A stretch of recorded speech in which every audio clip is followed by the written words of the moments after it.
So good morning, everyone. Welcome to this Workforce Wednesday webinar. My name is Kirsten Bayer with the Illinois Center for Specialized Professional Support at Illinois State University, and I will be your moderator and technical support for today's session. So if you need anything regarding today's session, if you have tech issues or you have questions about the materials from today, feel free to reach out to me directly via the chat, or you can feel free to email me. I'll put my email in the chat momentarily here. Thank you to those who are saying good morning in the chat. Good morning, everyone.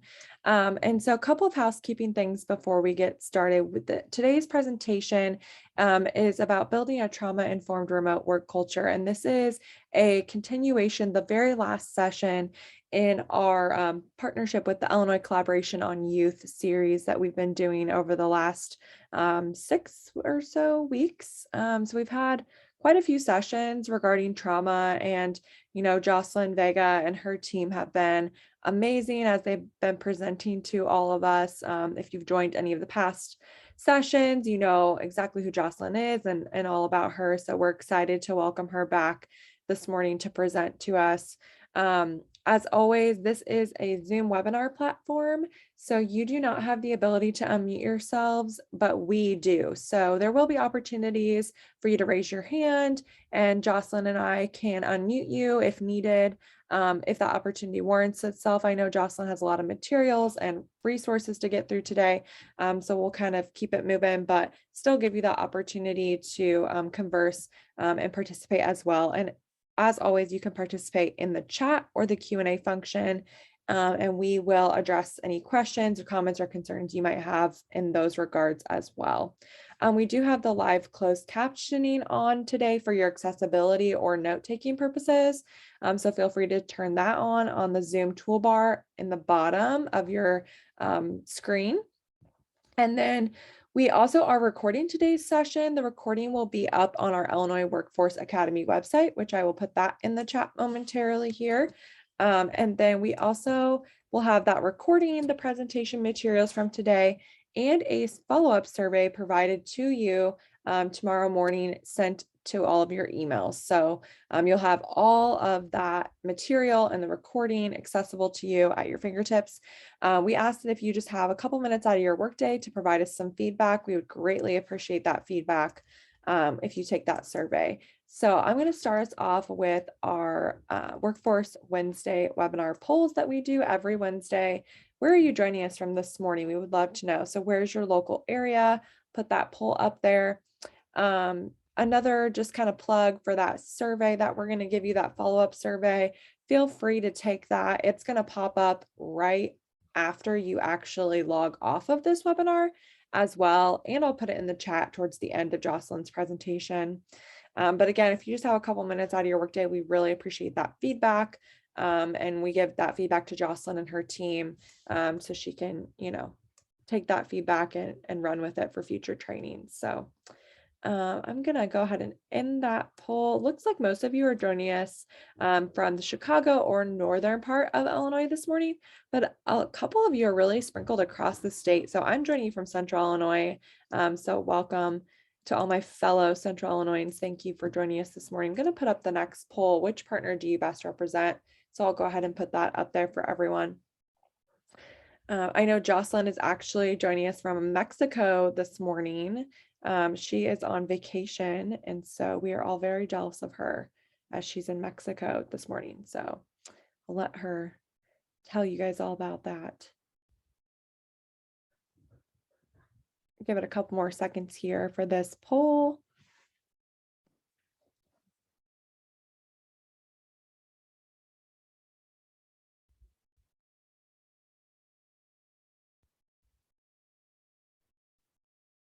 And I appreciate everybody who is posting in the chat, specifically, which partner you best represent. I'm going to end that poll, share the results with everyone.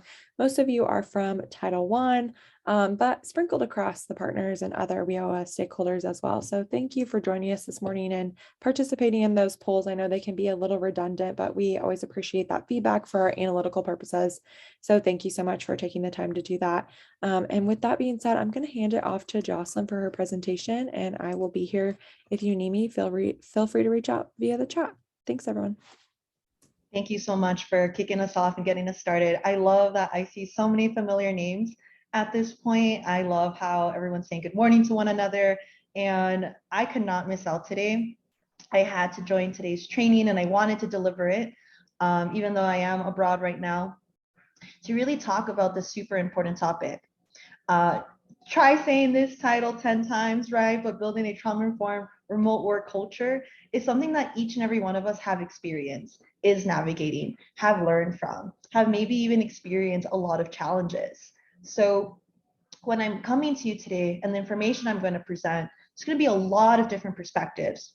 I'm not going to give you just one way of thinking or doing things or considerations, but really giving you tools, really giving you options so that you can not only reflect on what has taken place in all of the transitions, but also determine what is needed in this present moment and what does our future look like. With COVID, with the past 2 years, right, over the past 2 years, and other factors going on within our organizations and communities and the youth and adults and families that we work with, this conversation is more important than ever because we are creating environments, we're restructuring, we're reconnecting ourselves. And for many of us on an individual and professional level, we had to re-meet ourselves. I'll say that one more time. We had to re-meet ourselves. So many aspects of us, our perspectives, the ways in which we believe in things or done things had to change radically. And now what does it mean to come back and to be in this moment? So very excited, very happy, feeling very blessed to be here in each and every one of you. I'm definitely gonna hope I hear some voices today because I have some questions and it's our last training. So let's really give it our time, our all, because unfortunately we're coming to a close after today. But I hope to leave you with a lot of powerful tools so that you can continue this work, conversations, and empowering yourself exactly for who you are. So what are our objectives today? What are we gonna do today? I really hope that you don't feel like that this is a test or there's so much you have to take on, but really see this as a hike. See this as your time. See this in your own way of what's standing out to you, what's important to you. All this information is being recorded. The slides will be shared. I will share my email as well. So please do not get overwhelmed or focus on capturing everything. Just be yourself. And here are some objectives to let you know what's coming up. One, it's understanding the 4 R's of trauma-informed care. I promise you're gonna understand this so great at the end, but this is really what we're working with. What is the one thing me as a provider, as a leader, as a supervisor have to take on in order to be trauma-informed? So I'm not gonna say, here is the best practice and here's instruction on what to do, but rather what's the framework? Where are we thinking from? Where does it come from? It's through the 4 R's, which I'll highlight soon and organize the whole training on. We want to identify traumas, which if you've attended our training series, it's a skill that all of you so far have, whether for yourself, your teams, or the people that you work with, right? That identifying trauma is so important and it's literally the first step that all of us need to take for ourselves and for others. And the last thing that we're going to have is outlining, right?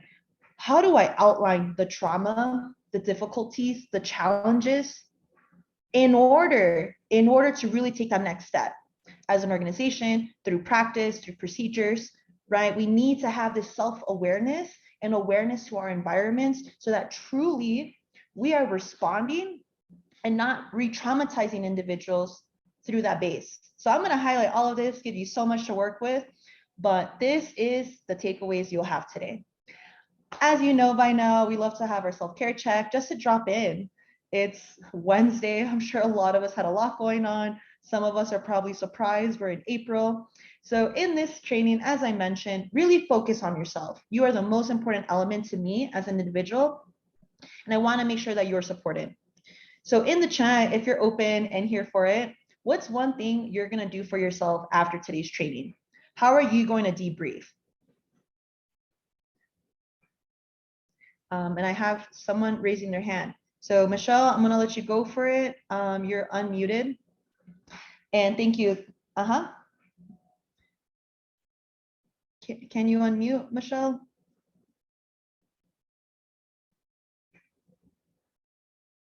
All right, we'll try in a little bit with Michelle. We'll have you raise your hand again. But anyone else, what's going on? What is one thing you're going to do for yourself after today's training, right? We got some flower beds at home after work, taking a walk. I also put this image of these plants just because I thought it was a little silly, right? Of how are you treating yourself as a plant, right? Are you caring for yourself? Do you recognize how much you're growing? You also need things to grow. So it's a little silly, I know, but I just appreciate how so many of you are going to be nature, walking, sun. We have Deborah. Thank you. They're going to buy a plant after today. I love how this was inspiring. We have Monique, who's going to focus on the working out, some discussion. Really awesome. Really beautiful to see. So everyone, I'm going to hold you to it. I'm going to think about you. I'm going to look at this chat and say, I hope Monique did this. I hope Lucas did this. I hope Anne did this, right? And I hope you and your cousin Anne have a beautiful trip. You definitely deserve it. Kelly, yes, you're going to engage with some Tibetan bowls with your cats and find it very relaxing. Really beautiful, y'all. And I hope this inspires you to not just do these type of things after this training, but why not every single day? Why not as a way to start off your workday or transition and close out? So thank you so much for dropping in. Again, we love do our icebreaker polls. So let's break this ice. Let's release this penguin. And what's your goal for spring? This is a question I've been asking everyone I've been meeting here in Mexico. And do you want to prioritize? Do you want to focus on new routines? Do you want to focus on rest and balance? Sign me up for that one, number C, right? And if it's not listed, can you please chat, right? Maybe something you share inspires someone else and you put things on people's radar. You can have that power even if we're virtual. So we have Joanne, thank you, vacation, finally, so beautiful, well-deserved. We have a lot of people who are dropping a lot of C's all over, right? We have all of the above. I love that as well. Why pick one? And with this question, I don't want to make you feel like you're missing something. I want you to think of this question of what you deserve. So if you're picking rest and balance, it's because you deserve it. If it's prioritizing, whatever you want to prioritize, it's because you deserve it. I appreciate seeing this playing the saxophone. That sounds so beautiful, so engaging. So again, I hope you think of this not only during today's training, but maybe every other day, maybe at the start of the week, right? Because if we don't think proactively about these things, it's going to become an afterthought. And again, thinking through a deserving mindset versus this is what's wrong with me, this is what's missing, is a really powerful way for all of us personally and professionally to engage with our futures and our best selves. So thank you for breaking that ice with me. I'm now going to invite anyone at all who wants to unmute.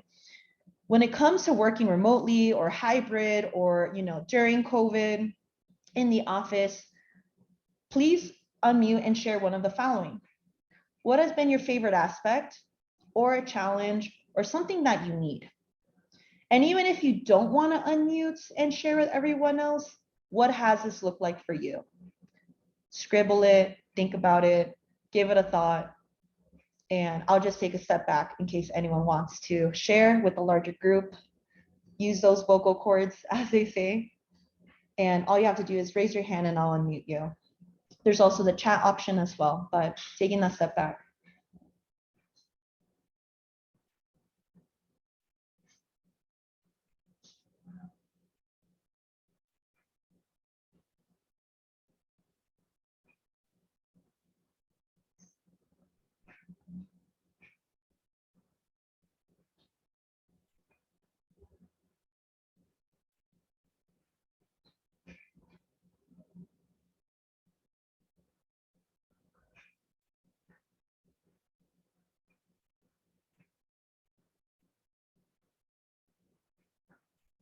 Thank you so much, everyone in the chat. I appreciate how everyone's thinking and processing right now. It's a big question, right? And for many of us, we're not asked these things. So my favorite aspect is helping callers with their needs. Yes, especially during multiple pandemics for individuals we work with. We have here with Anne, thank you so much, of your favorite being friends with coworkers, right? That's really, that social connection has been everything. Challenge and needs, thank you. The time to complete everything. I think all of us, and you're speaking to such powerful moments and challenging moments. So just giving people this time. Again, you don't have to share with everyone else, but maybe this is a question you ask yourself every other week, every other month. Maybe it's a question or something you do with your teams. End of the month, right? You have here, and Kirsten, I want to encourage you to also look at the chat. I'm just noticing something, and I would love your support on that.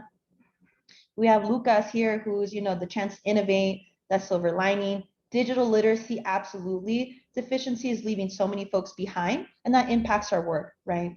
We have our favorite access. Thank you so much for sharing. This is favorite aspect, more time in the day because of less travel. Yes, I am with you with that. The challenges is the social connection though. So the pluses, the minuses, the deltas. So again, thank you everyone for pausing and slowing down and learning from one another. What have been the challenges? What have been the successes? So we have here, Rick, thank you. We have favorite aspect, spending time with my puppy and my wife. Absolutely, right? That work-life balance has grown for some of us. So thank you for dropping in, being yourselves, as we now engage with the overall framework of today's presentation. And when it comes to be trauma-informed, that's the acronym for TIC, is trauma-informed care.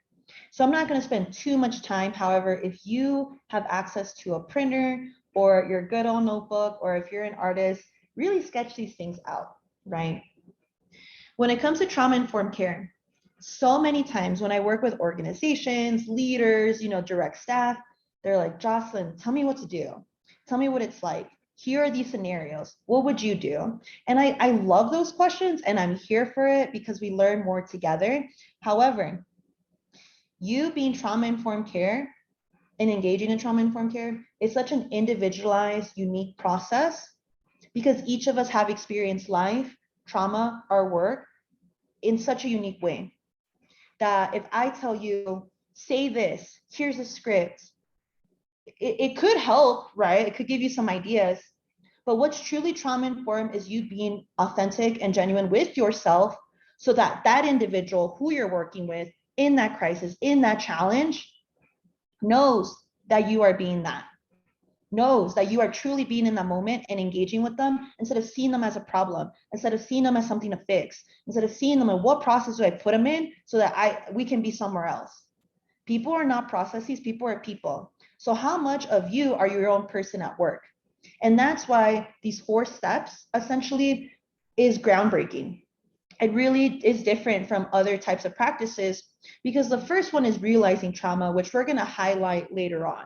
The whole training, the 4 sections are going to be organized based on each one. So if you've attended our trainings, you have been in the game about what are the realizations of trauma, connections, people, everything. And then recognizing trauma is something that we're going to highlight.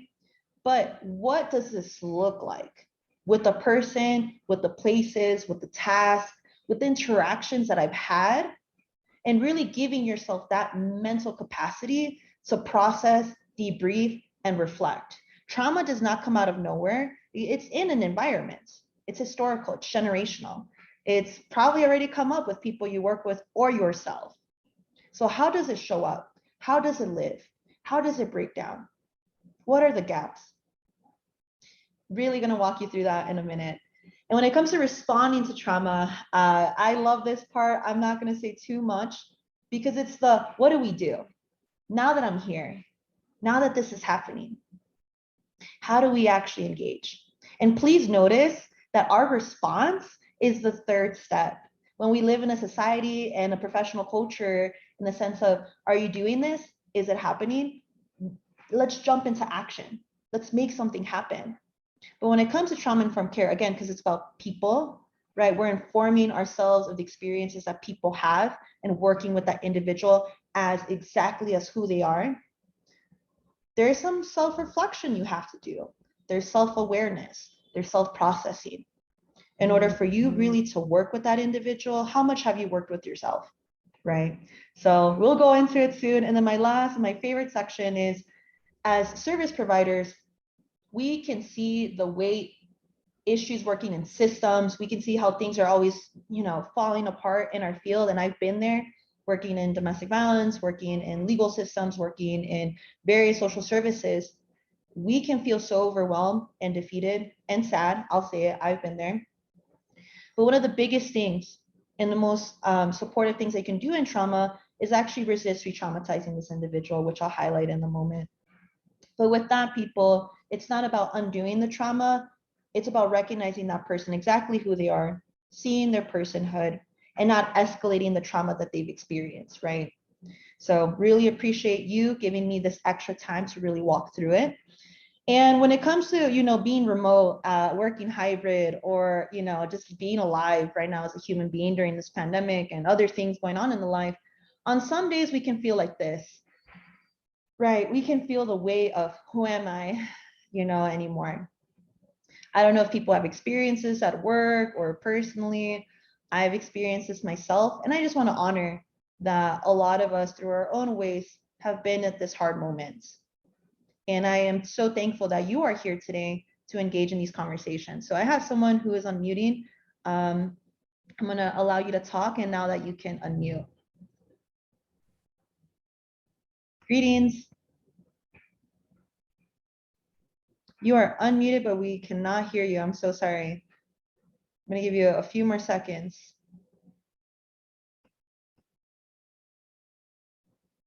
Kirsten, can you hear? I just want to make sure I'm not cutting someone out. No, I cannot hear them, but they are unmuted. Okay. I am so sorry. Maybe we can try later, or please drop it in the chat. Just for time, I'm going to continue on, but I do want to hear from you. I do want to connect with you. So let's try again. And for now, let's just chat. And now we're going to jump into realizing trauma. So when we realize trauma, there's the participants, there's staff, there's culture. And how do we do this first step?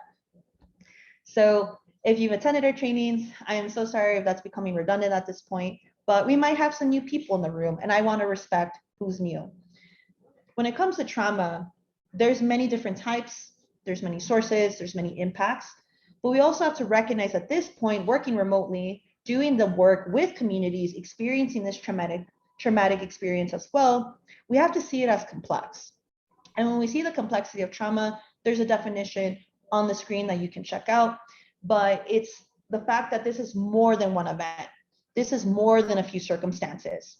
And for many of us, even if we're not directly experiencing that trauma, our wounds that we've taken up or from our childhood might be rewounded. We might experience an ongoing wounding. Many situations that your clients or participants are in, even ourselves, it's impossible to escape from.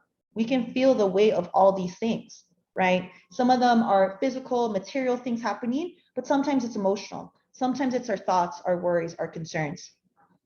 And for many of us during the pandemic, we re-experienced traumas from our own childhood. If you grew up in poverty, right, and you were seeing all the hoarding going on, or the fact that you couldn't afford the inflation of things jumping up so quickly, you can experience that all over again, even as an adult. You as an individual, or with the participants you work with, they might be witnessing the repetition of traumas with their lifetime, right? Of maybe I was formerly incarcerated and now I'm locked again, I'm isolated again. And that can bring up my experience of incarceration or separation or displacement. If you have children, or the children of the participants you work with, they might feel trapped, they might feel powerless, they might feel depressed even, of seeing everything happening and not having choice or power or even a voice or someone to talk to. So this is what I mean by trauma as complex. I'm not going to dive too into this, but again, by engaging with the complexity of trauma, it's really engaging with what are the effects each and every one of us, our participants, youth, basically society at this point. How does this impact us physically, emotionally, and very importantly, when you are working with participants, right? It's how is it impacting their learning, their engaging and engaging. Maybe there's difficulty problem solving. Maybe you have participants who feel less motivated. Whatever it is, it's not a choice necessarily. It's what is the environment that this person's coming from, what are they navigating, and how might that impact or influence the ways in which I work with them now. So come back to this, engage with it. Unfortunately, I'm not going to highlight too much because we have a lot to cover. But when we think about organizational context and we think about trauma, trauma takes place in each and every one of us when we work, because we work in really difficult experiences, right? When it comes to an unemployment, that itself is traumatic, and we can have a whole training here. I do have a question here, and I really appreciate you dropping this. And it says, what do we need when you are feeling overwhelmed from having so much to do and having problems with one of your employees? Absolutely. And I promise I will address that in our next section, because I'm sure that this is something all of us have experienced. And when you add Zoom or working, remotely, or other shifting circumstances, it's how do we have these conversations when performance or expectations aren't being met? How do I meet with someone? So one of the things that we can do, because it sounds like you're maybe a supervisor or a manager, is being empathetic with our employee, right? One of the things is us taking a step back, and I've had to do this too. I've been in the situation of looking at, okay, what are the types of traumas or experiences that my employees having within this work? How are the clients that they're working with even approaching our services? I have worked with clients and employees who had really challenging cases, or had clients who are not engaging, not following up, and that was really demoralizing for the employee, right? There is the process of sometimes engaging in services can be traumatic, both for the participant and for the employee. And sometimes what can be really helpful is us as supervisors and managers talking about it, bringing it up, and possibly, creating a space to debrief or process on an individual or group level.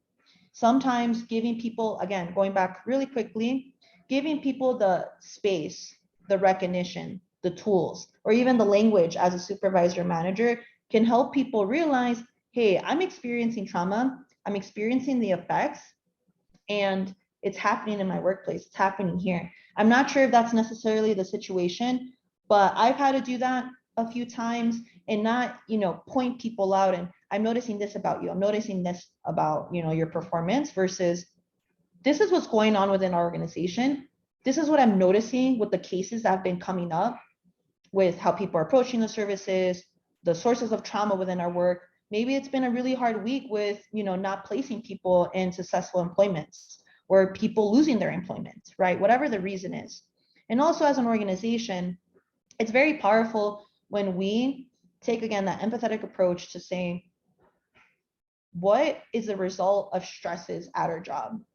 What are the types of stresses that are going on? We might see staff experiencing vicarious trauma, which is a separate training we had, or personal trauma. But really, again, Titus, just to help tie this all together, how are we first realizing the types of trauma, working with people, being the person providing the services, and then on an organizational level? When you present these things out and shown that you've reflected, and then approach that conversation or create that collective space, people might ease up and feel less threatened than telling them, hey, you're having these problems, you're not doing this well. You do at some point have to address the performance and task itself, but you're going to have so much more to work with if you come from that type of, mindset. So when it comes to realizing trauma, I want each and every one of us to return to the slide. We're not going to spend too much time on it, but it occurs in multiple levels as service providers. There's the individual level, which was just dropped as a question, right? If there's inconsistencies, right? If you as an employee feel like you don't have power and you're kind of in this routine and you feel stuck and you're not sure what options you have, there's also burnout. There's also trauma that occurs specifically on teams and department levels. So what does feedback look like? Is there cohesion within your actual group of people? What is the awareness that exists in relationship to the work, working with clients, and any other specific element of your organization? And then on top of that, right, because it just gets deeper, how is our organization in this moment? Has there been a lot of turnover, right? Has there been additional stressors from the pandemic as well as from this moment, and how we pivot from now. And then, is there a misalignment between our policy and practices? Right, I see this all the time. I've experienced this in many roles that I have of, this is what this policy is supposed to be, and no one engages with it. Or staff feels so overwhelmed with work that, how am I supposed to switch over? Where's the transition time? How am I actually being onboarded for this new expectation that's no one's prepared me for? So I hope this is helping. Please let me know in the chat. I want to allow people to unmute and again, reflect on some questions. So essentially, what has supported you, or what's been unsupported? And then what do you currently need? So giving people time to reflect on what are any of these answers for you regarding these questions. So giving you a moment.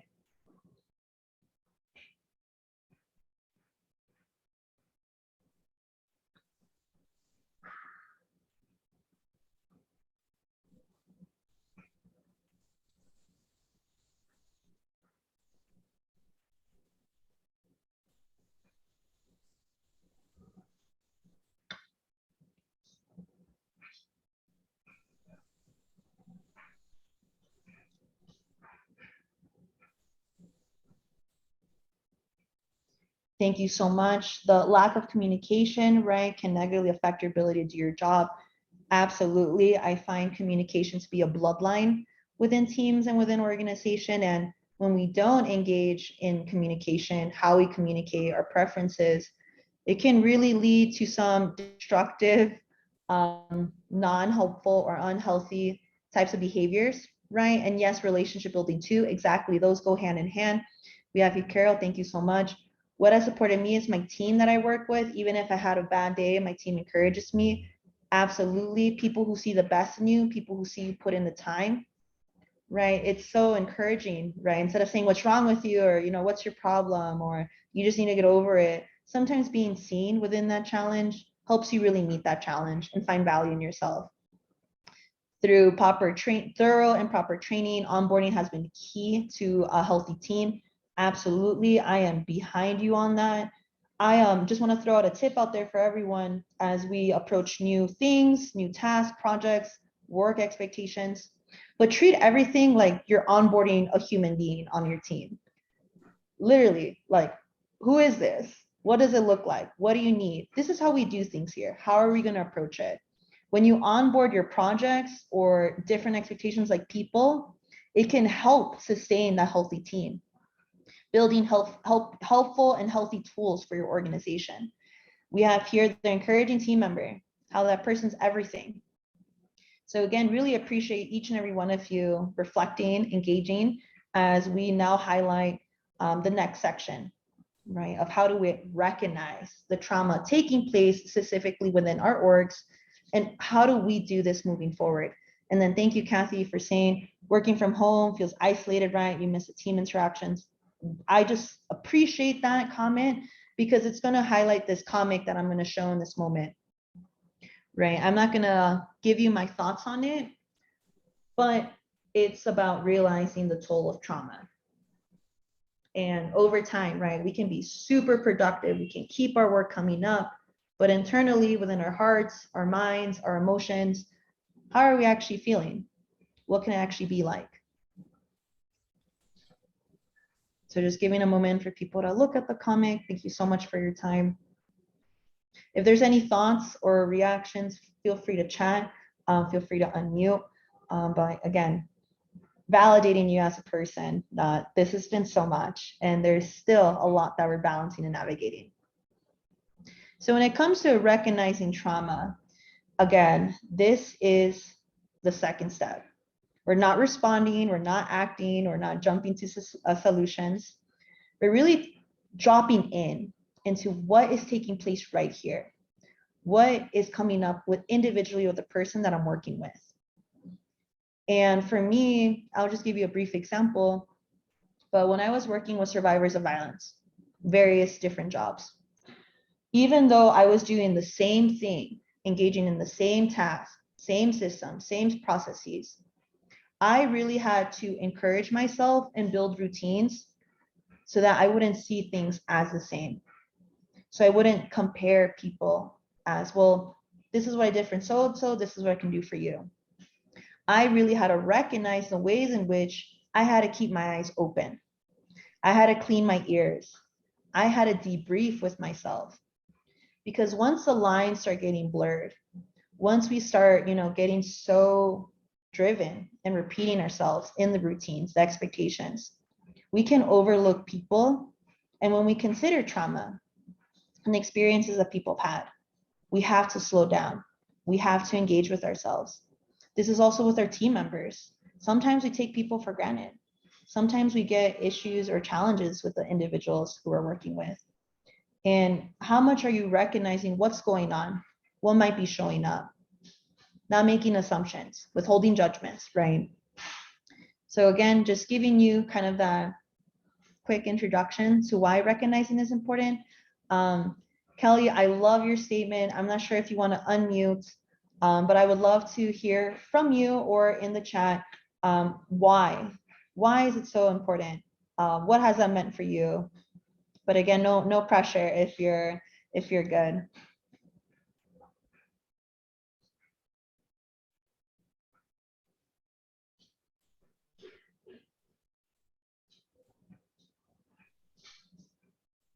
Wonderful. So let's dive right in, everyone, when it comes to recognizing trauma. And one of the first things I'm going to say, in order to be trauma informed and to be in remote work culture or a hybrid culture or an in-between, what is the culture of your organization? What does it look like? How is it? And a way of having this conversation is really focusing on what are the characteristics of where you work, of the services, how they're provided. I know this seems kind of distant from all the conversations that we had, but culture is such an important piece because it's thinking about what are the behaviors I have here at this organization? What are the types of behaviors that we engage in with ourselves, with others, and even the mindset, right? Even the mindset of how do we perceive our clients? How do we talk about our work? The impact? How do we even talk about challenges? What's our mindset around challenges, right? Do we blame people, or do we say, how do we all come together and say this problem that happened to you might happen to other people? And we need to say, as a team, there wasn't something in place. What are we going to do now?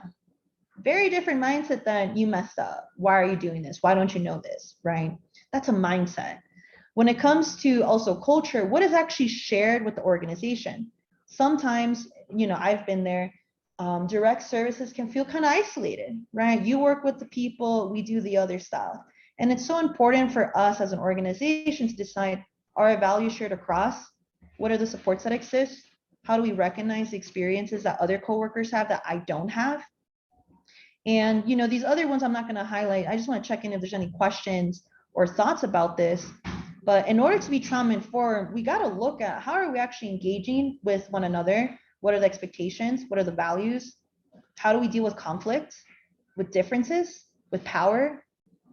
So just waiting to see if there's any questions, any thoughts before I continue. But this visual is also very helpful too. And again, I encourage you when it comes to this section, maybe printing this slide out and thinking about how do we have these conversations as teams with our peers. So I'm not seeing any questions. I'm going to again invite individuals to reflect with me, right? What have been the changes?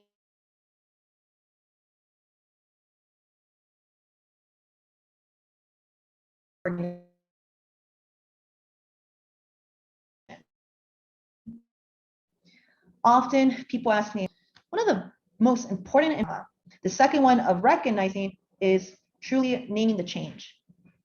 So one, what is the culture in your organization? What was it before COVID, during remote work, and now that you've transitioned back or have been working the whole time in the office? Two, it would be asking yourself, what has changed? So it's okay if it's a bullet point list. It's okay if it sounds random, but what has actually changed? I know someone in the chat, I believe it was Kathy, who said, really missing the interaction they have with their coworkers, being able to see people, connect with people. That's a huge change.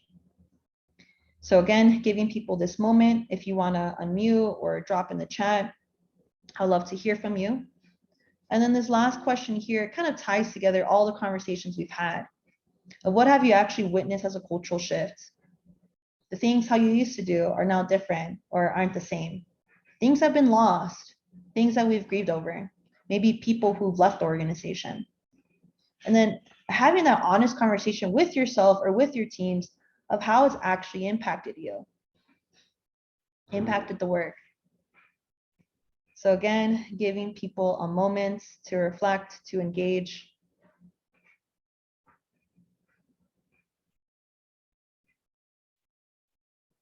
Thank you so much for this. It says not having the office work relationships, so crucial, right? And it's it can be kind of intense. I don't want to speak for you, right? But when we are not connected to people in relationships, you see people as tasks. You see the relationship you have as part of a process of what you get done. So, so definitely. What else is coming up? What else is happening? What has it been like? And maybe this is the first time someone's asked you this, especially in this layered way. So giving people time to process, to reflect.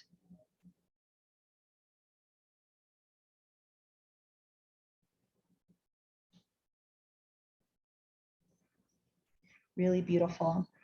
So one example I just want to give for everyone as you're processing and maybe writing some things for yourself, but one of the greatest shifts I saw are expectations. I feel like the ways in which we communicate expectations, this is not just at my work, but other places that I'm connected to, people don't walk you through that expectation. There's no processing, there's no onboarding. And Lori, I see your chat, right? I'm a field staff with my organization. Most of my contact is with my unit, which feels very supportive. I often feel disconnected with the organization overall because I am the only staff who works in another city. Absolutely, right? You're doing this work, you're part of this org. When you're engaging with clients, you're representing, this whole organization. Yet if people themselves don't feel connected or seen or valued, it will become isolated. It's not a choice, it is what is in that environment. So thank you, Lori, for highlighting that. And we have here, oh, I love this, thank you. Our work has been siloed. Yes, absolutely. We are working towards a more collaborative efforts across teams again. This has been difficult because we have not been in the same office culture with more work from home. So I think that is something so important to recognize, and I appreciate this conversation because I feel like a lot of us are in this like happy, excited, let's make it happen, let's go back into the office, let's rebuild. However, we have to recognize where each and every one of us are at. And when we focus on, let's be collaborative, let's do something different, you have to stop and say, where are people coming from? Where are people at? How do we meet people as they are? And that's something that's organizations, we say all the time about clients that we work with, but we don't have that language. We don't practice those values the same way with the same integrity for our staff. So again, if you're going to do something new, if you're going to change the expectation of how we work, what it's been like, what we're doing, how are you onboarding people? How are you having conversations? How do you even discuss the fact that there has been a huge change and we're asking people for another change? Transitions can bring up so much trauma, stress, uncertainty, lack of transparency when we expect people to work like a process. So thank you so much for that. As you can tell, I really appreciate these two comments because it brings us to our next section when it comes to principles of trauma-informed care. Whenever we're in an organization or working with clients, again, you can print out this slide. I highly recommend it. It truly highlights what are the specific mindsets that each and every one of us can have with our staff, with our peers, with the clients that we work with, and also for ourselves. So when we're talking about the challenges, when we're talking about the expectations, what does safety look like within your organization? And for me, I encourage you, and I do this myself, when you're engaging in the trauma-informed care principles, list out what's been unsafe. And unsafe isn't just your physical environment, right? Like some type of bodily harm. It's What's been emotionally unsafe? Do I feel safe, right, to speak out loud, to really give my feedback, to share with, I don't know, my supervisor, the rest of the team, and all staff, what's not working? Do other people feel like that? Right? And I know safety can, be a word that throws us off, but what I truly mean by safety is that, are you able to be yourself? Are you accepted as yourself? Because a lot of us in the workplace have been struggling with this. And again, just want to continue to highlight some of them. Trustworthiness. I think this is something we do for clients all the time, developing that trust, earning that trust. But what it is what is the positive relationships that exist in the organizations, and what's been overlooked, what's not been given the attention that it needs. Like someone mentioned in the chat, thank you so much, of you're the only staff member and you're not being reinforced back into the organization, and you're truly in the field, engaging with others, representing. That trustworthiness, right, is not in the traditional sense that we use of, okay, do I trust this person? But rather, me as a person working here, am I trusted? Am I valued? Am I appreciated, right? If I give feedback, is it going to be uplifted? Is it even going to be considered? When it comes to empowerment, I would love, just to pause. I'm going to throw out a question. What has been empowering for you in the workplace? What actually empowers you? So giving that moment, if you want to unmute, if you want to chat, but let's be with our crowd, right? Let's be with each other. What has been empowering during these transitions? So giving people that moment. And again, all you have to do is raise your hand for unmuting. But let's see what's on our mind. What has actually empowered you these 2 years, these transitions? Giving people that time.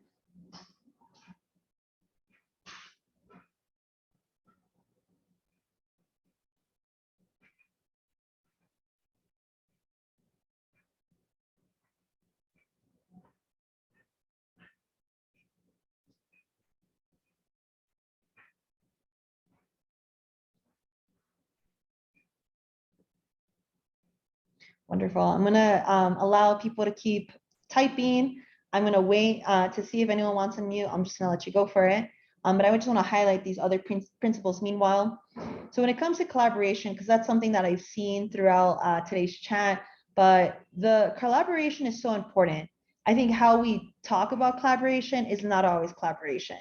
I feel like sometimes as organizations, supervisors, leaders, we want people to engage with one another, take projects on together. But have we done the relationship building?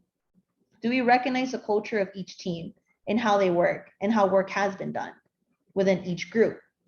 It's so important to name and to identify the specifics of this individual, of this team, of this project, before we just bring people together.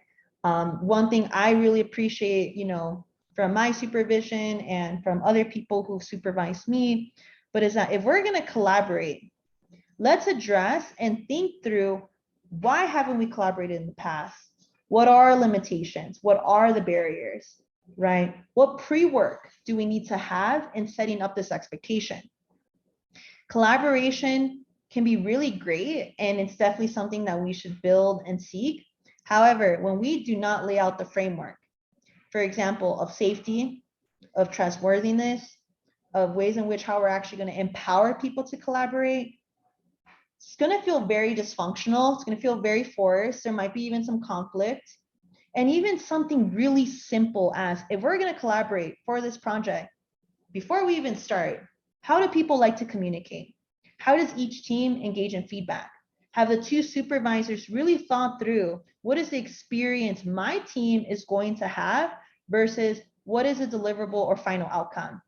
Thank you so much for this chat as well. Using previous work experience and networks to create community projects for my staff has been advantageous, and understanding the community and its needs for specific services.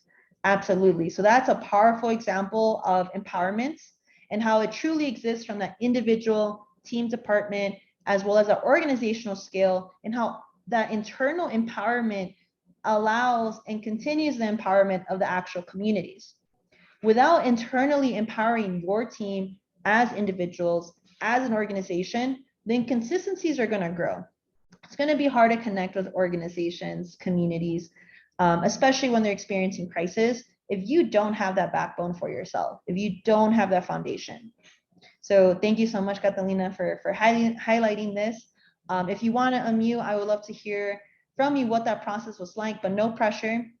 Your chat was beautiful and very helpful for all of us, really showing us of what is able to grow. We have Kathy here who says the agency making staff feel appreciative, right? For hanging in through the rough unknown times. Absolutely. They have added more benefits to staff, such as an appreciative day. So that is something, people, that is so important, is how are you celebrating your staff? That is definitely a type of empowerment. And also highlighting that it's been rough, that it's been traumatic, that it's been a time that none of us have ever lived in. When it comes to that and all these other things, we have peer support, and then we have, the last one of historical, gender, and cultural considerations. And for me, when it comes to these two, it's me as a worker, me as an individual here. Am I seeing more beyond my task, or am I truly supported in a relationship that exists? So for example, when it comes to peer support and we're transitioning back to being in the office, staying remote, doing hybrid, what does it actually look like to support one another? Have you as teams asked so-and-so or yourself, what has actually supported you? Go back to the beginning slide question, right? Of what's been unsupportive? What has supported you? What are your current needs? And doing that as an individual, if you're working with someone on a project, but also we need to start doing this as teams. People might not have the safety or the trust to really communicate that. And it's not their burden, it's not their fault. It's within our organization and culture where people don't talk about that. Or if people do talk about it, it's not really supported, right? Or it doesn't go anywhere. We have to remember that. We have someone who's unmuting. Catalina, thank you so much. All you have to do is unmute now. Thank you. Good morning. So I guess what I wanted to add, and you have to excuse my battery and my fire alarm. I have not changed it, so you're gonna hear it beep. But what I wanted to say was I remember a specific work experience, um, a long time ago, and it happened during a time when both my kids were really young. They were like 2 and 3. I was in grad school, and my father had been diagnosed with stage 4 non-Hodgkin's lymphoma. And, I worked a part-time job, and I just remember having a supervisor that um, didn't provide the type of support, even though I knew she had experienced the same. So I never let go of how I felt, Yeah. and any supervisory role that I've been a part of, I wanted to make sure that that my staff knew that I was going to show them empathy and compassion, and that we were going to work through whatever life challenges were going to come their way, because I remember that feeling, and it was just not it was overwhelming, and there was just no way to feel like I could prioritize things in a way that allowed me to support my father, support my kids. Um, so anyway, it was traumatizing, and that is the approach I have now with my staff, is keeping those things in mind. Like, people are humans, and there's so many things that are going to happen in their lives, and you can't expect them to be 100% superhuman and show up for work and be productive, and all that good stuff. So I'll leave it at that. But I just wanted to share, like, I remember that, and I don't ever want to be that supervisor. Definitely. And how is it going for your teams right now that you're in this position and you're able to be that person that you didn't have? What are you noticing now as a difference? My staff is very open with me, so they share a lot of what happens with them. I'm pretty flexible. You have to be flexible. People have kids and they get sick in the middle of a pandemic. We have dogs and spouses and everything that's a distraction at home that doesn't Mm-hmm. always allow you to be your best working self. Um, Mm-hmm. but I know that my staff, they reach out to me. They're very open. They know that they don't have to feel afraid to take a day off, or to take some time off. Like that space is there for them, Mhm. and they can talk to their staff, their coworkers, when they have issues. So I felt like we've created a really good support team for one another. I just came back from vacation, and they were asking me for time off, and I had to ignore it because I needed the space for myself. Mhm. Um, but that's just how comfortable they are with being able to reach out to me. But it also allows them to, I think it's reciprocated so that Mhm. they know, because of the flexibility and the understanding and the empathy, that like when work needs to be done, like Mhm. urgently, that it's done, and they're gonna follow through on that, because there is a lot of community in the work that we do, um, and they know that it needs to be reciprocated, and that goes without me having to say that. So I appreciate my staff, and they let me know too, Mhm. just that they appreciate me, and I think that's a good feeling. So Definitely. No, it's a very empowering culture. And I just want to give you a big thank you because I know other people who are on this, training are probably taking notes, probably very impressed and, inspired by what you shared. So thank you so much for hopping on. thank you. Of course. And I just appreciate too, all these wonderful examples that were shared by Catalina because one of the fundamental things I heard was trust. And when we have that trust, that awareness of, when the work needs to get done, when something's coming up for someone, I have experienced that myself, right? I've only had a few jobs where I was told that they trusted me, right? Not to just get the work done, but they trusted me in what I was saying that I needed, right? The peer support, the collaboration, the safety that exists, and really being able to be yourself. So thank you so much.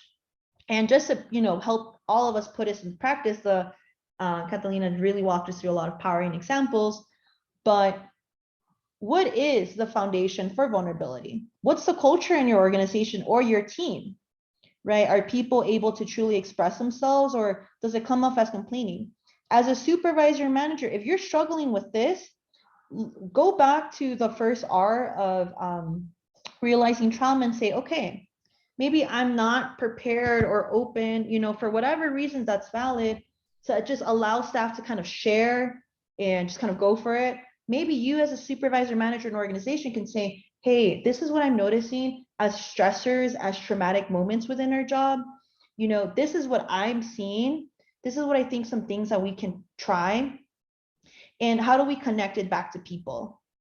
Because what definitely is, for me, not a great experience in life and professionally is when we bring up a problem or bringing up a stress and then we just talk about it. There's no follow through or what can be different or what can we try out. Like, why are we bringing things up or asking for feedback if there's not going to be that connection? And safety, as I mentioned earlier, is that connection, is that relationship, right? We have here, trustworthiness and collaboration. This is something that I believe for each and every one of us needs to always grow. We are never going to end with maintaining our trust, earning trust, and doing that in how we do work with one another. So again, an onboarding mindset of treating a new project and expectation as something we need to transition, build over time. And how do you do that? How do you do that is transparency. Even if you don't have all the pieces, even if you're not making the decision. I love doing this as a supervisor and director, but it's putting things on people's radars. If something's going to change, if there's going to be a shift, can we talk about it? I know sometimes our workplaces, it's so day to night. However, if something's going to come down the pipe, if we know something isn't working and we're going to need to try to do something else, how are we putting our staff on that page with us? And even if nothing's happening, just putting things on people's radars, being transparent as much as possible are very successful things that we need for trustworthiness and collaboration, right? Lucas, I appreciate your comment. If there's questions that you have or things that you need, please feel free to message us, share. We have here another chat. I've stressed to my staff that we are always going to be vulnerable and that it is okay and that we will work through it. Absolutely. And that itself is very empowering and collaborative, because if people are not sharing what is bothering them, what they feel unprepared for, where do we feel stuck, it's not going to just stay with that individual team member. It's going to be picked up and felt by other team members, maybe in our communication, maybe in our emails, maybe it's our lack of patience, attentiveness, and all of those things are effects of trauma. When we're not able to process in our traumatic experience, it's going to find a way to, get help or express itself. And it's going to be tough, right? To really tell someone, hey, just why are you acting like this? Why are you, not engaging in the same way? We really have to see the traumatic impact of our work so that we can continue. And when it comes to peer support, history and gender and cultural expectations, how are we able to be empathetic with our team and really commit to that individual exactly who they are? So for me, during the pandemic, remote work transitioning to a hybrid model is really establishing, again, the safety, the trust, the collaboration, so that when someone says, I need this advocacy, or I need this change, or I'm requesting this, how do you see them as that? How do you trust them with what they need, with what they're bringing up? What's a commitment that each and every one of us give to our employees, to ourselves? So for me, for example, is not making assumptions about people. Something that individuals experience mostly is the fact that you can't be your full self. Or if you bring something up, right, like you need a mental health day or something's going on in your family, that's very vulnerable, to put your personal life out there and to be rejected or to be told that something's not important or that you have to do this. A staff member is going to remember that. You're going to remember that if you experienced it. Erica, thank you so much. I'm loving this comment so far. If you want to unmute and share more, there's just so much power with what you're saying, but no pressure. As you're thinking about it, I'm just going to read with what you're saying. It says, we have been growing as a team, learning about emotional intelligence, which helps with trauma, absolutely, as a team and customers we serve. Emotional intelligence deals with emotion, self-regulation, self-awareness, empathy, kindness, and compassion. So absolutely. And again, thinking through the 4 R's of trauma, how are we realizing the trauma? How are we recognizing it and how it's shown up with who's currently here, our staff, our community, our clients, our work itself? And that emotional awareness, right, is the glue to all of that. So Erica, I am so thankful that you brought that up, that you highlighted that. And feel free to unmute. Thank you. Good morning. Morning. Yeah, I just wanted to share the value in which I think we've grown in the area of emotional intelligence. It helps with the trauma, because when you're dealing with trauma, what we've learned is that if I'm dealing with trauma as a staff member and I have a customer who's dealing with trauma, there is a potential for us both to be triggered in some kind of way that could literally become explosive. And so being aware of our nonverbal, our body language, how to self-regulate our emotions. Why do you feel the way you feel? It's okay. You may need to take a break. You may, and also having that a growth mindset to know that I don't have all the answers. I'm struggling too. Okay, reach out for help. So that's something, it's been we've been working with emotional intelligence probably for like the last 3 years, and it has really developed a growth mindset culturally through our team. So it's been very helpful, and I would definitely encourage others to make the investment. It's a heavy lift in the beginning because it's so much with all the other responsibilities and the pandemic and the hybrid, the virtual, death and, stress and all that stuff. But it's been really helpful for us. Thank you so much, Erica. And I just want to highlight that mindset that you mentioned and the values and what's being shared across the organization and doing it proactively. Right. I think the one thing with trauma that all of us have been exposed to with COVID is that if we are not proactive, if we are not having these conversations, if we're not being people with one another, that trauma is just going to amplify like a canyon. Absolutely.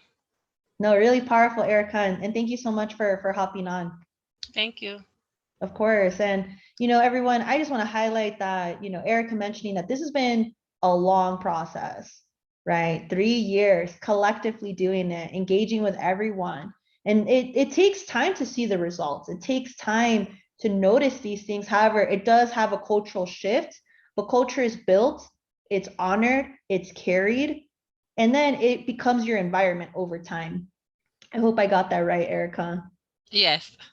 Thank you. So why we need to recognize, right? We are coming at the end of this section. We have 2 more. I'm putting this visual for us again for some humor and some lightness, right? And Erica, no, thank you for sharing. It's always great to hear from you, and I appreciate you being online. But why do we need to recognize? It's a little comedic, but a lot of us have been there, right? We sometimes put the burden on our staff, on our teams, on our supervisors to make the change, to be the difference. But we need to recognize as organizations that I shouldn't need to advocate for myself, right? If I, as an organization, take this holistic approach and can obviously see the amount of trauma, stress, difficulty, changes, stressors that exist. And I hope this humor, is hopeful, right? We got to be careful when we say, well, why don't you just stand up for yourself? Why don't you just do this? Why don't you just say something? Versus we need to be proactive. We need to reflect. We need to debrief as an organization what has happened, what has changed, what has been our culture. Because for a lot of us, and I have been this person, it's like, I'd rather lay down. I'm exhausted. I have so much to do.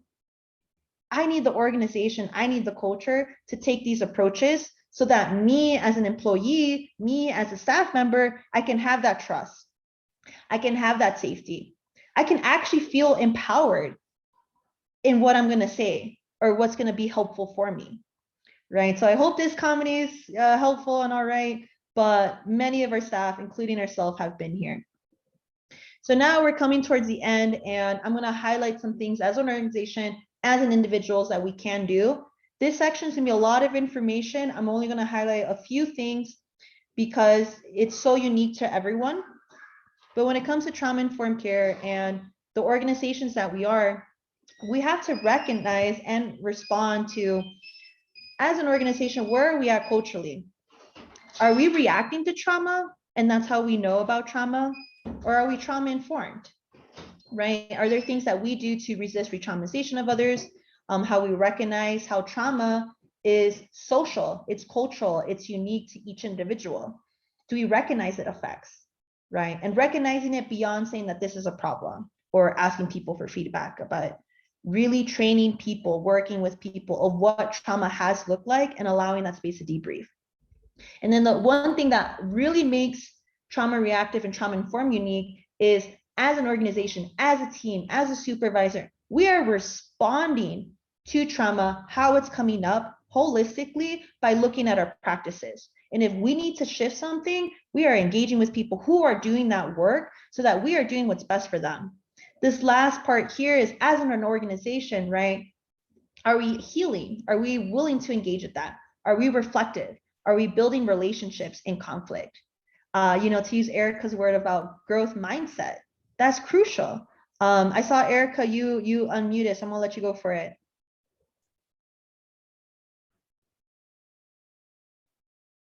All right, hopefully we'll hear from you later.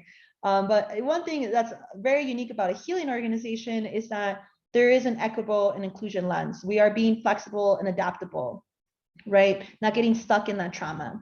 So you might say, Jocelyn, why are we, covering all these different models and examples of types of organizations? Is that each and every one of us through this pandemic, now transitioning back to in-person or being remote, all of our organizations have been one of these things.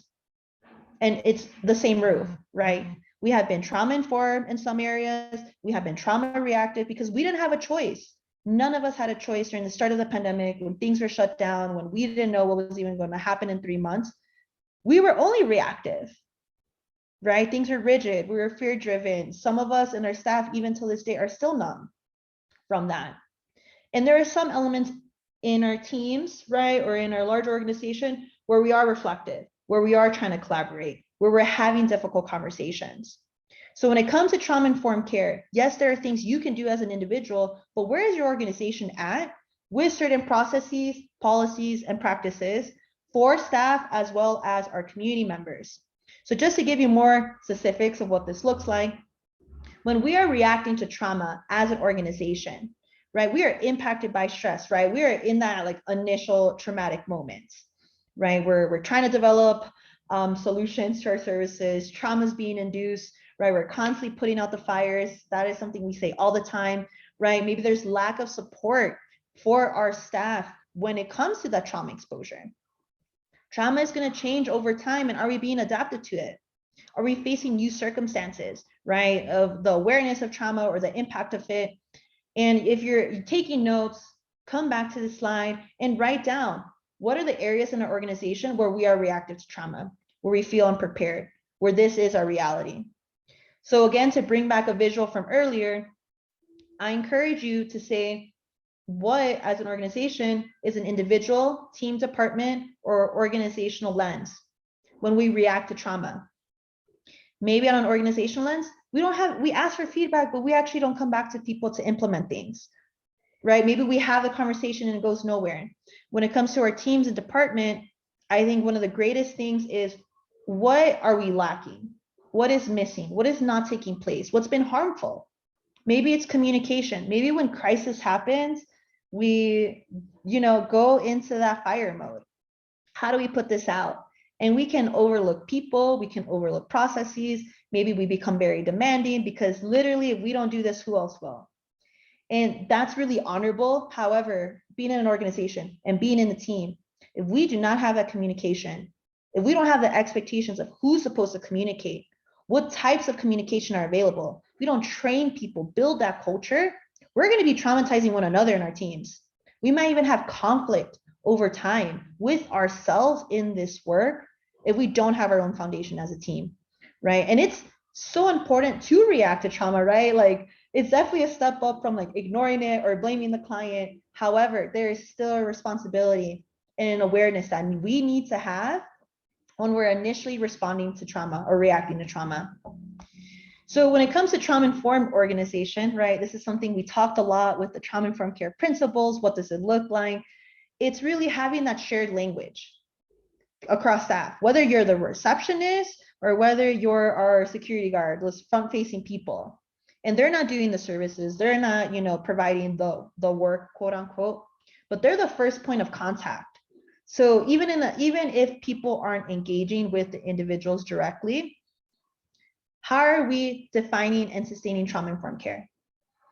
Right? If a client or participant calls and they say they're late, right, we definitely don't want our receptionist to say, this is happening again, or to respond in a certain way, because that can be really defeating for a participant, or someone who can then walk away from our services entirely, right? The security guard, definitely, right? How is someone being seen, judged, valued?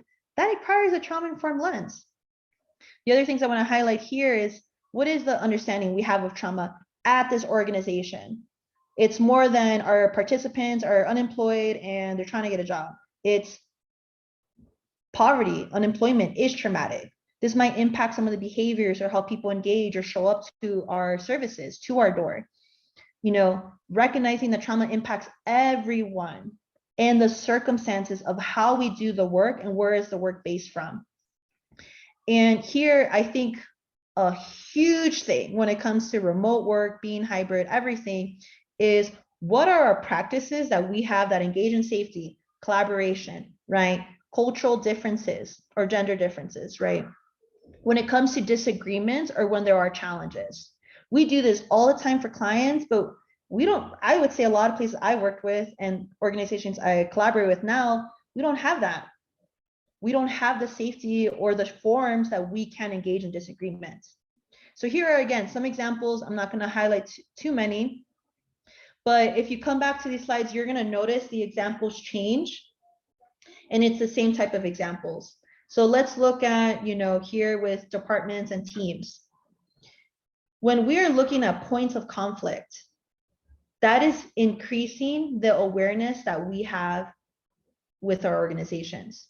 It allows us to develop channels for communication. When it's an organization, you're going to be identifying the actual stressors, not only that impacts individual people, but what is it about our policies and our practices that are structural, that could be better or not really functioning, right? Or maybe we have to keep them, but how do we create more awareness around them so that people feel prepared? People actually have what they need to complete that difficult part. So now with a healing organization, as I mentioned, all of our organizations, all of our teams hold one of these characteristics. And I know for sure each and every one of you, as an individual, as a team, as an org, have engaged in healing. And this is, how do we embed our understanding of trauma and what we do and why we do it? So one of the biggest things, as I've already mentioned, is how are we reducing the trauma exposure to staff? And even if we can't change what happens, how are we preparing, proactively creating systems of support, vulnerability, as Catalina mentioned, of helping our staff process the trauma that they have? How are we elevating the decision-making, the resources, or even planning, and what their role is in the teams, and how do we improve our services? So there are a lot of things I am not going to cover on this slide. But again, they're the same examples. So if you print this out, if you want to go back, the individual, the team, and the organization level are the same ones, just elevated. So I'm not going to highlight this. There's a lot going on, but I hope you return and recognize how you've engaged in healing for your staff in order to be a supportive member for your community. So, you know, we're coming near the end of the presentation, and again, a little comedy for us, but what happens when we don't respond? What happens as organizations, supervisors, managers? You know, we just decide not to engage with trauma or trauma-informed care. This is what it could feel like as an individual staff member.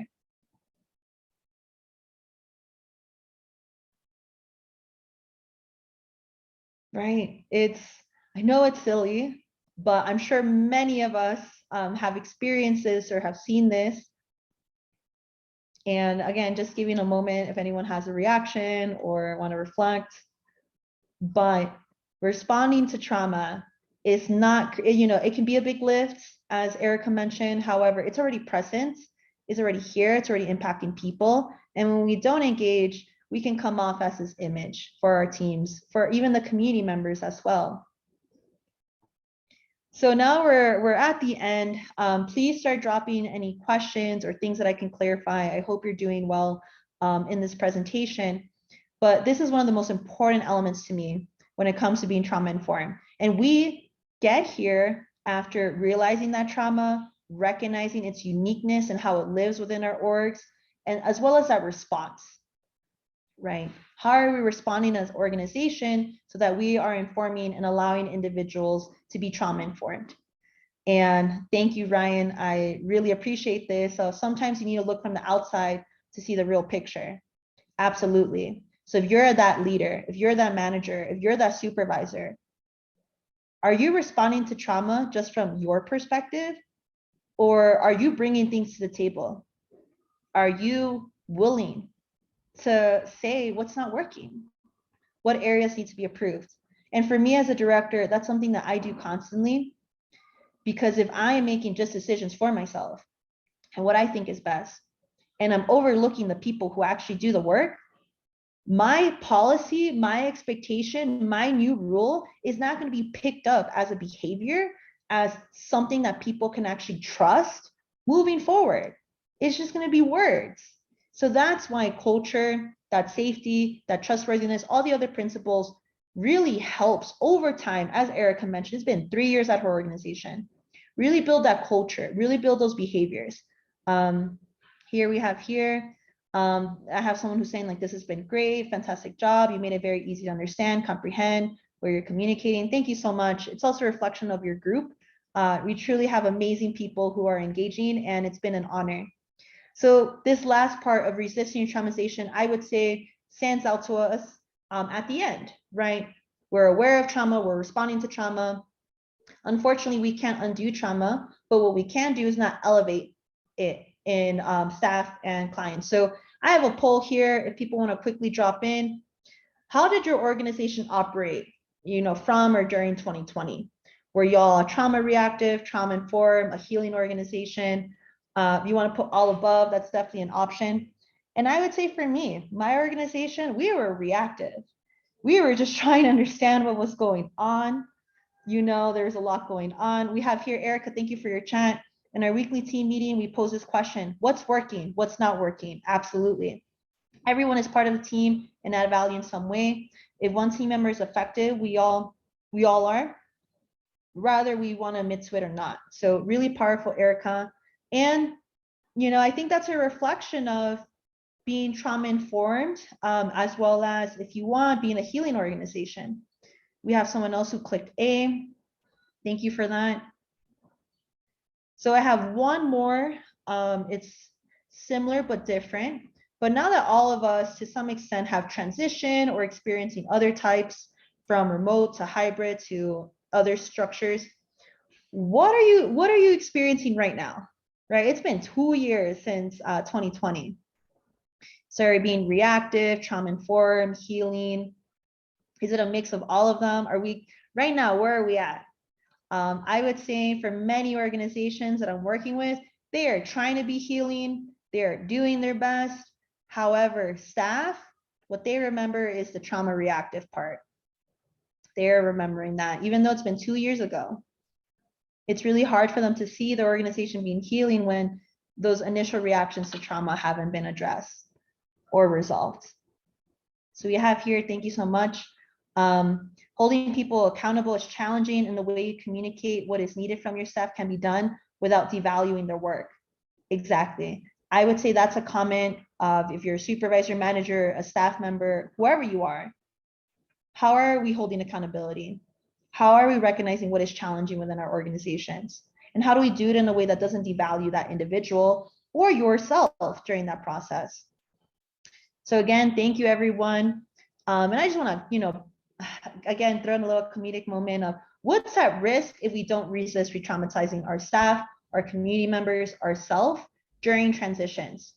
Because it's been a lot more is happening, and there is still uncertainty that we face. But it might feel like this over time, for yourself, for your teams, for even the clients, right? Because as someone said earlier, experiencing trauma or stress doesn't just stay with that individual coworker or employee that you have. It literally is impacting everyone. And that's why we need to engage with the 4 R's of trauma. And I'll let you interpret this however you want, but I wanted to provide this visual to help us engage in a different way. So when we ground ourselves in trauma, all of you have said this at this point, you got to focus on the people. We got to focus on the purpose of the work, or why you're asking this work task to be completed. And then how are you actually practicing values, relationship building, communication, the 4 R's of trauma-informed care. Because if we just talk about it and see it as a value and have a training on it, but it doesn't go anywhere else, that conversation didn't happen. It didn't take place. And until we create that culture in order to support behavioral changes, right? And be consistent, because building up behavior takes time, especially if we're unlearning behaviors, especially if we're undoing the challenging moments that have impacted our staff. It's going to take time, and it might feel like a lot of work for our supervisors, for our managers, for our organizations. But without it, it's not going to become part of reality. And with that, with being trauma-informed care, it is this journey. It is going to be a lot of work, as Erica mentioned.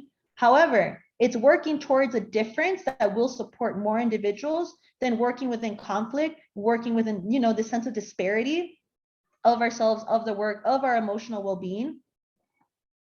And when we're building this trauma-informed culture during these transitions, one very simple way that you can start doing this is looking at, how do we treat our program participants, and does that actually align or reflect back to how we treat our staff? For example, you would not tell a participant to get over it, or, why don't they have this if this was something they were supposed to do by then? You don't get why they're making this mistake, right? Like those sorts of comments we would never say, for the most part, to our participant in that tone, in that way, in that bluntness. But yet we say it to our staff all the time. So if you are like, Jocelyn, this is a great training, what do I actually do? Start with that. What you say, what you do, would you do that for a program participant? If the answer is no, why are you doing that with your staff? I know it sounds very simplistic, but it sometimes starts from there. And if you have any questions about that or anything else I've covered, please reach out. I definitely want to hear from you. But that is one direct way that you can start building that culture and reinforce it, right? This is a PDF you're going to get after today. If you want to just check it out, maybe later on today, maybe before the week. But what has been and what do you want your workplace to look like? So when it talks about capacity, how people check in with you, being on, that onboarding mindset that I talked about of what do you need in order to take something new on is what I mean by onboarding. Strategies that you've appreciated, that you haven't appreciated, or that have been unsupportive.